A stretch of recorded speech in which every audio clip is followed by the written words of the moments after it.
Finding the right private investigator can be a very daunting and a very frustrating event. I know that if you're looking for a PI, you already have a great deal of pressure due to the circumstances that you find yourself in. The first thing I would suggest for anyone looking to hire a PI is to make a list of the reasons that you need to hire a professional investigator.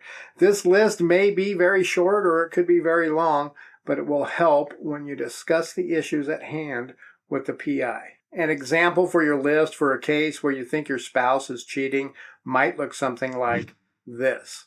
He comes home late on certain nights. When he comes home on these nights, he seems distant and disinterested. He always says he was with friends or coworkers, but he never says their names. He gets texts late at night. He keeps his phone away from me. The kids say there is a lady who stops by sometimes when I'm at work. If you're a business person and you think your business partner may be embezzling money or running a competing business on the side, the list might look something like this. She suddenly has new expensive things like a new car and fancy jewelry. She meets with a lot of clients, but sales have drastically decreased. She comes into the office late most days and leaves early most days.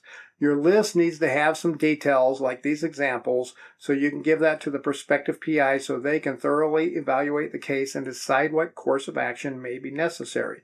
You should also add to your list some ideas of what the investigation may be able to do to help you in your case.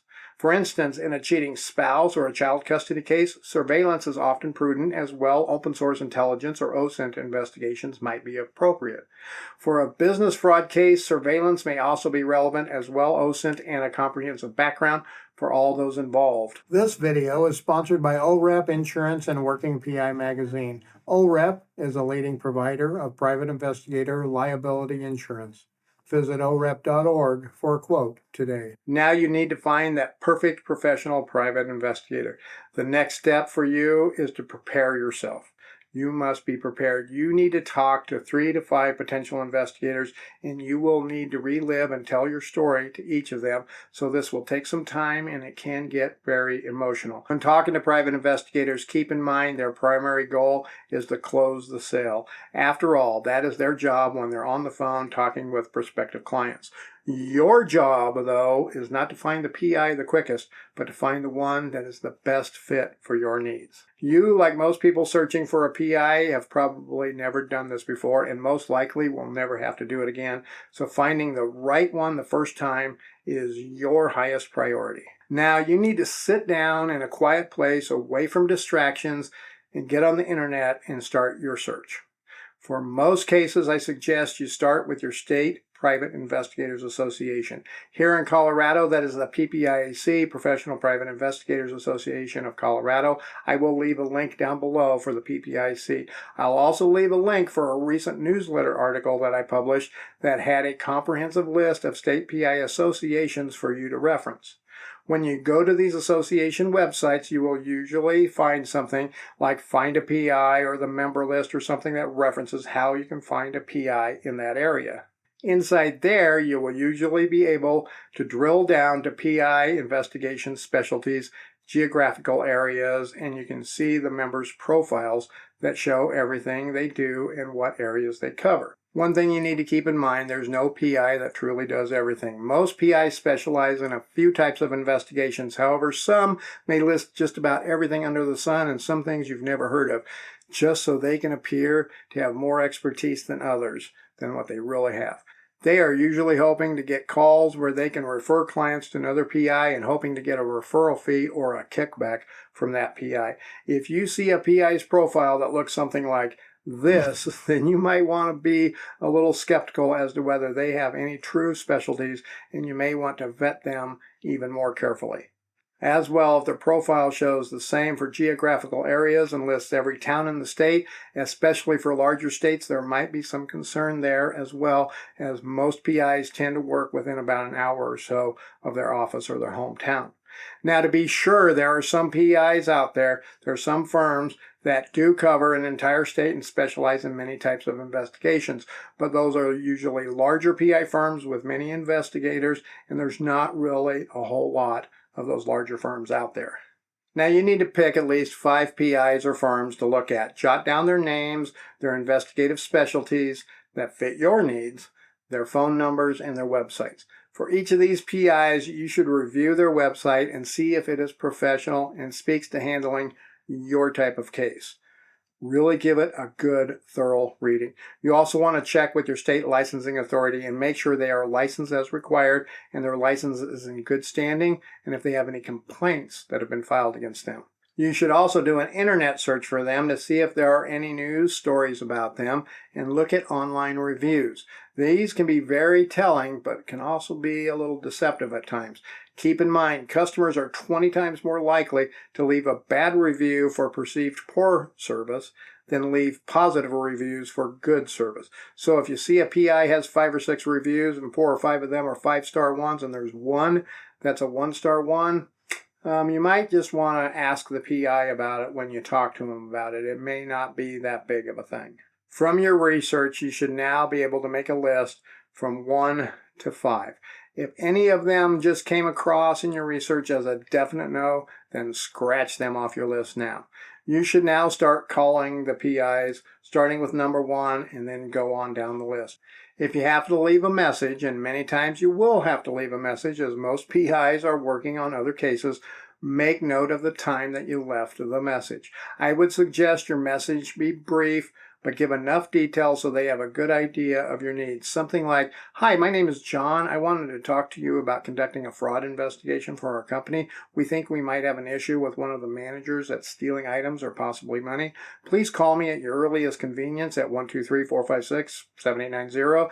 If you get my voicemail, please leave a message and tell me a time that would be good to call you back." If you have not heard back from them in, say, 24 hours, I would suggest that they get scratched off your list as well.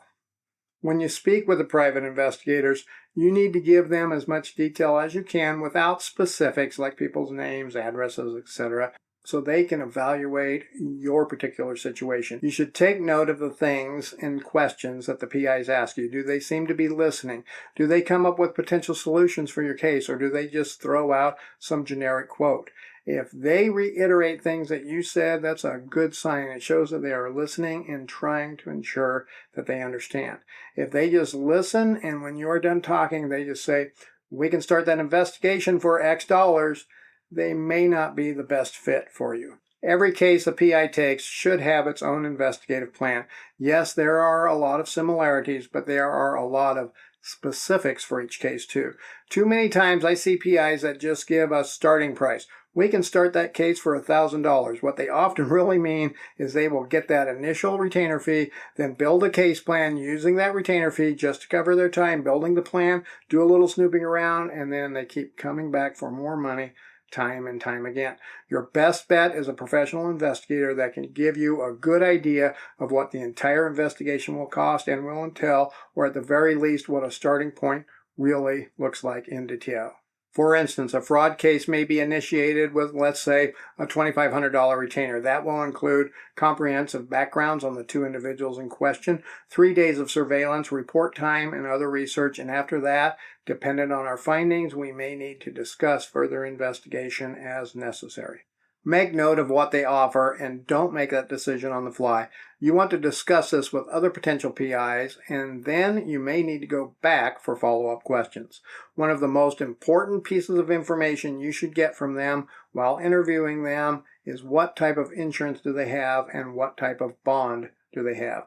They need to have, I would say, $1 million or more of liability and errors and omissions insurance to cover any mishaps that might occur during the investigation, and a bond in the amount that covers your retainer.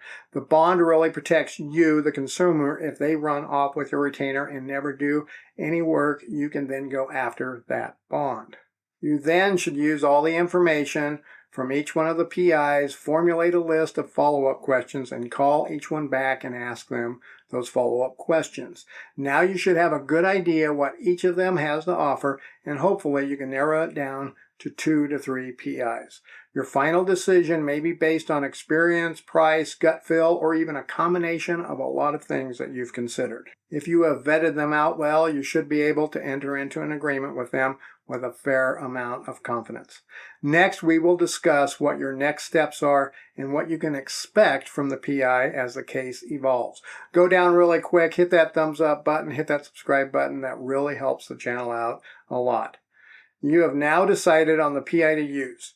You should enter into a contract with them. If they do not offer contracts, I would be very leery about doing business with them. This is standard practice for most legal businesses. In fact, licensing requirements for PIs in most states require a contract. You should also ask to get a copy of their insurance certificate, not the entire policy, the certificate, and their bond along with the contract. Go over the contract in depth and write down notes and questions. If needed, have an attorney or an accountant go over it with you, or at least a friend who understands a little bit about legalese. You may not have the ability to make changes to the contract, but you can always ask for changes, and you need to know the details of the contract well before signing it. Once signed, make sure you get a signed contract from them as well.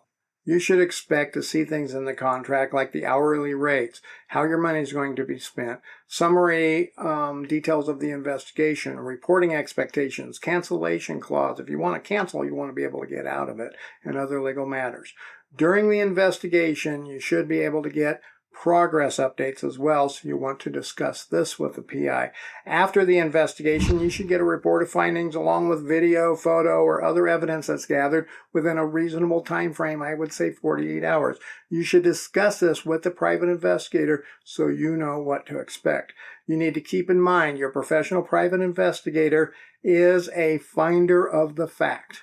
They cannot make things happen throughout the course of their investigation. What they do is they investigate the matter at hand. They report the findings as well. They cannot guarantee results of the investigation other than they will work diligently and report what they have discovered.